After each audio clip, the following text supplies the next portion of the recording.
Heyo! I know I've already done a video today, video for Motivation Hump Day. Let's go, Hump Day, let's make it happen. But this popped into my head. I've actually talked about it before briefly, but I wanted to touch on it again. I actually got this line or this thought from the novel World War Z. It's a great book. It was an okay movie. I'm a big Brad Pitt fan. I think he's awesome, but the book is way better. Anyways, in the book, I believe it's from World War Z. Yeah, I think it is. Anyways, in the book, there's a statement made where it says, every master's house has a servant's entrance. Now, before I go into the topic of the video, which is that, but in greater detail, I do want to point this out. That statement, every master's house has a servant's entrance, is true in any system that we as humans can be a part of. Even if you're someone who's a socialist or a communist, there will always be leaders and influential people who have other people help them throughout their day-to-day. They act in a servant capacity. Don't believe me? Venezuela is a socialist country. They have a centrally planned economic system. Guess who has all the money? Guess who has all the power? It's all the government officials that are involved in the day-to-day operations of their oil, etc., etc. They have servants. They have people that help them.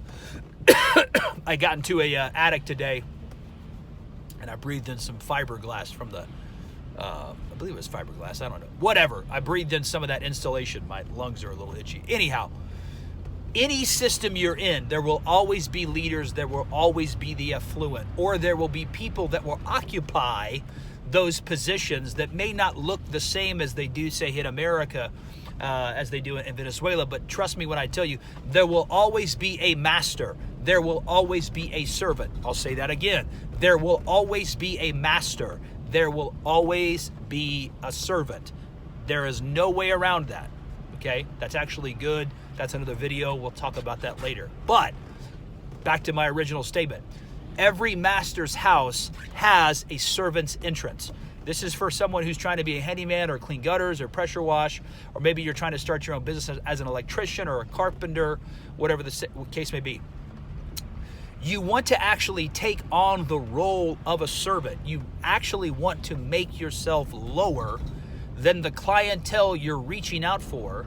You want to do this ethically and with sincerity. It's very important that we do things ethically and with sincerity. But you want to make yourself lower than the clientele you're reaching out to, because in their mind, you're not only going to facilitate what they need done, but also, too, you are someone where in their own train of thought, people like them in their own sphere of influence, in their own circle of friends, can't do what they need done, which they probably know people directly that can clean their gutters, power wash their house, carpentry work, electrical work. They probably know people, but in their mind, they're looking for someone that socially, financially is at a lower class than them. It's a great way to play the system in an ethical way for someone like myself to tap into dollars that are just out there waiting to be given to you.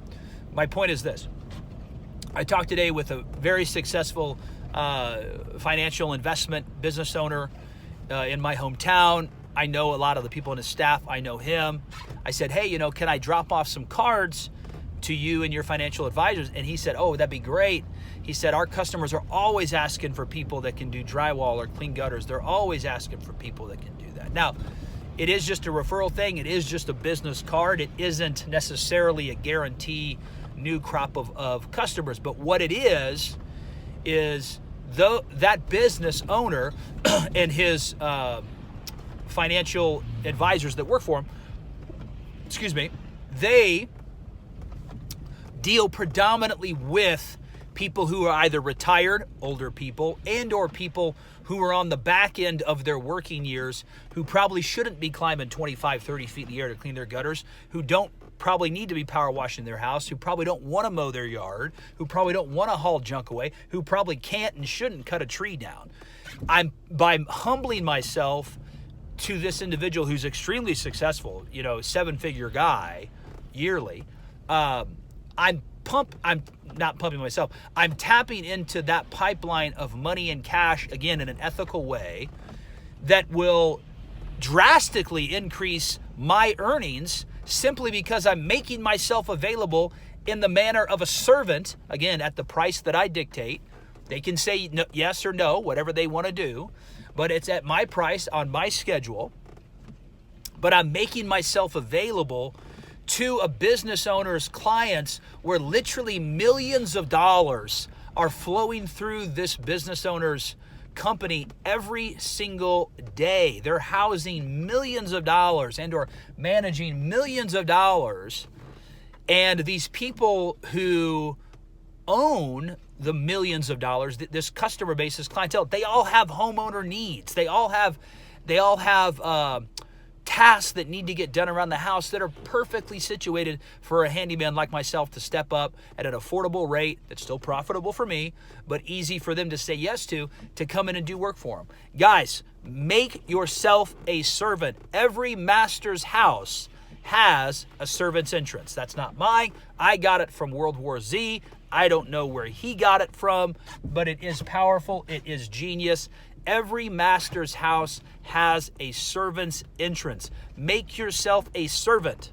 Now, again, do it on your time, your your dollar amount, what you want to accept as compensation, but make yourself a servant, guys, and you will tap into millions of dollars by syncing up with business owners and really industries that are really much more on a higher level. I mean, he and I we represent two vastly different industries.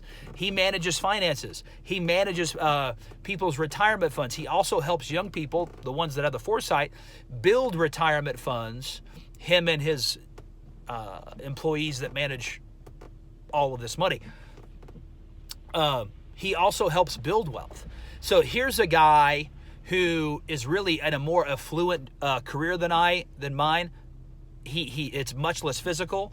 It's much more mental in nature than it is physical. And it's something where by me not asking him, hey, can I leave business cards at your office and, with your other advisors, et cetera, and I'll make sure that I make good contacts with the secretaries. The gatekeepers of those businesses are extremely valuable. But anyhow, by me asking to do that in a very humble way and him saying yes, I have literally put myself now in the same building as millions of dollars, or rather in the same building as people who own millions of dollars. It's something that I need to verify this, but I think 6 to 7 out of 10 millionaires, I think it's 7 out of 10 millionaires, when asked, how'd you get your money, yada, yada, 7 out of 10 of them say they did it through saving and working over time, 30 to 40 years, paying off their debt, investing money, and they're millionaires in total assets. Like one of the guys that work in the office that I'm gonna pass out business cards for and hopefully become the in-house recommended handyman for their clientele, he just took on 2 new clients, both teachers in a town that's north of where we're from. And they make, I think together, between Social Security and their pension, they make about $10,000 a month between Social Security and their pension. Their house is paid for. They're entirely debt-free. They also have over $1 million. He wasn't too specific. They also have over $1 million in retirement assets. When he asked them, this is so powerful because it literally flies in the face of a lot of this crazy socialist ideology of we got to take money from millionaires and we got to redistribute it to the poor and yada, yada, yada. Here are people with over $1 million in accumulative assets. They have their pension from their teaching career plus Social Security, and they're debt-free. When asked, he asked them, how did you do this? The man answered, and pay attention because this is huge. The man answered, slowly and quietly. I'll say that again. When asked, how did you amass over $1 million in, investable funds, plus you have this pension and this Social Security and you're debt free. How did you do it? The man said, slowly and quietly. And I say that to say two things. First, whenever you hear someone saying we need to take money from these millionaires, you need to understand the vast majority of the millionaires that you're talking about are people who are millionaires because they've saved, they've invested, and they've paid their debt off. They're not some hedge fund manager. They're not some trust fund baby. They're someone who's busted their ass for the better part of their life, or at least for a third of their life, and they were frugal with their money and they lived below their means. So anytime someone says you got to take money from these millionaires and all this stuff, Bernie Sanders used to say millionaires and billionaires until he became a millionaire, and now it's only billionaires. So anytime someone's saying that, you got to understand there are rich people out here that did it through a conservative view concerning finances, as well as just working hard in their field, whether that's teaching or a handyman or whatever. I said that to say this. That client that said we got here slowly and quietly is connected on at least a quarterly basis to that office that now I'm going to have business cards in. My name will be passed around that office as someone that they can trust, who's affordable to get the work done, who's just going to show up. Guys, come on. Make yourself a servant. Every master's house has a servant's entrance. What is in the master's house? What's in the master's house? There's finances, there's wealth, there's influence, there's affluence, there's security, there's prosperity. Get to the master's house. Find a way to enter into the master's house, even if you have to go through the servant's door. Guys, I promise you, it's going to be far easier to get into the master's house through the servant's door than it is through the front door. I promise you, it's going to be way better.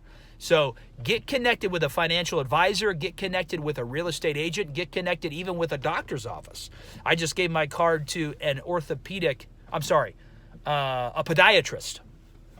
He wants me to start doing work from him, but they're going to, hopefully, after I earned his trust, they'll have my cards at the front desk as well, and they can recommend, people. Someone says, hey, my gutters need clean. Oh, we know a guy. His name's Zach. He's great. You want to put yourself in the room with people that are really better than you. Doctors, financial advisors, at least career-wise.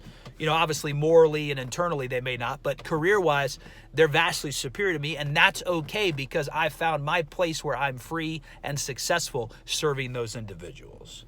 Guys, every master's house has a servant's entrance. Find your servant's entrance and get in the master's house.